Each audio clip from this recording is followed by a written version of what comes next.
it's a hard day to play a game. It's a hard day. I mean, those kids have been studying all week, dealing with finals.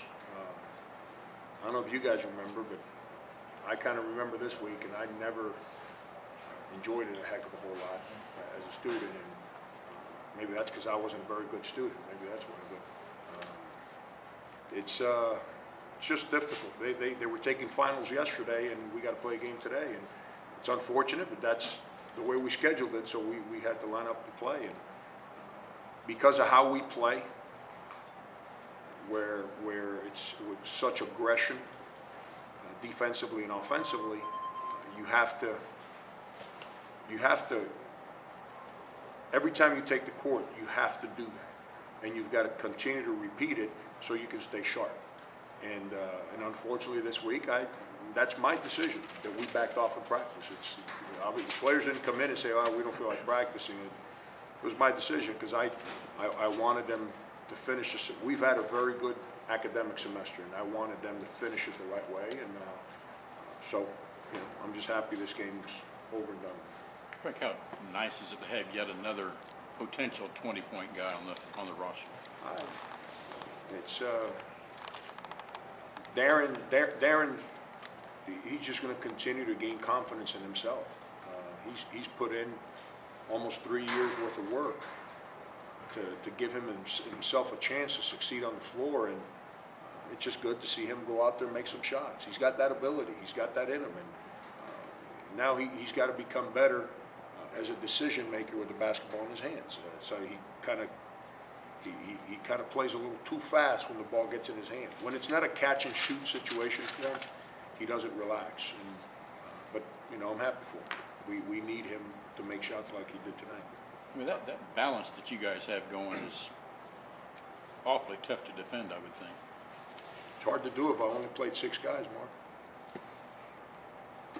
That's why depth is important.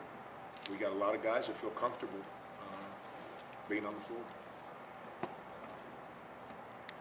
What's Dom's status right now? He's fine. I don't know if you guys interviewed him. You got to ask him why he chose to not compete as hard as everyone else. I mean, he practiced yesterday, and there's no structural damage. There's nothing wrong with his toe.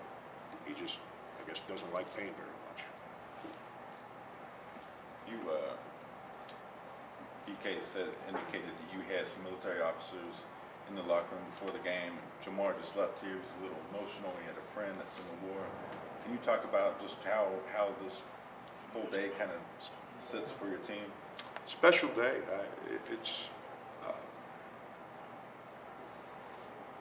We live our lives here in the United States with some freedoms that not very many people live with around the world.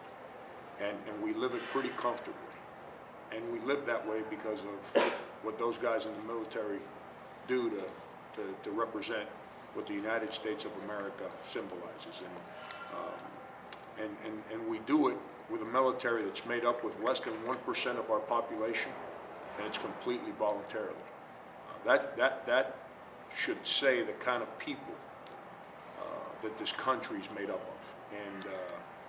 And to know that there's kids over there, that's why it was so important for us to kind of create this little bond with ourselves,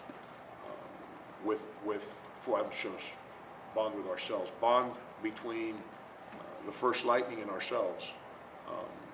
To know that there's kids that are the same age as the guys that are playing basketball for us, that are walking down the street over there not knowing if the next bullet's got their name on it, and doing it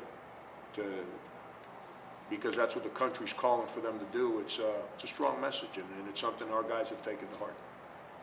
You have 10 days between games. How will you use this period when the players get back to get sharper, to get ready when you start playing games almost on every 3 or 4 day basis? Yeah, we've been going at it pretty hard for a while here, and a couple guys were physically a little bit just banged up from. We practice hard. I can tell you that the one thing we do is we practice extremely hard, and it's very competitive. So guys will go home, enjoy their families. Most of our guys haven't been home since they reported for summer school. So it's a good time for them to relax and just heal up and enjoy the holidays. And then we get back, we'll be working on the 27th. And we've got 3 weeks, 3 weeks when we get back to no class, no finals, no tutors, no meetings, no other people on campus other than coaches and players. And it's a time for us to really blossom as a basketball team. And we got to make sure that we take advantage of that. Are these next couple of weeks pretty pivotal part of the season, kind of, when you get to practice all the time? Absolutely. It's a lot of times goes unseen is that those kids have a lot of responsibilities other than basketball, and then we're harnessed with how much time we can be on the floor because it's what the rules say. And I kind of agree with that sometimes, and I kind of don't agree with it sometimes, but it's what the rules say, so everyone's on the same playing ground. Now, when we get back, there's no harness on us. We can go in that gym for as long as we need to get better. And you can do that because you don't have to worry about waking up at 7 a.m. to walk across a snowy campus to go to 3 consecutive classes, a study hall, and everything else they got to do. They can practice, go home, go to bed, come in, lift weights, go home, relax, come back in, get some shots, work on their games. And you can do that for 3 weeks, so it'll be vital for us to take advantage of that.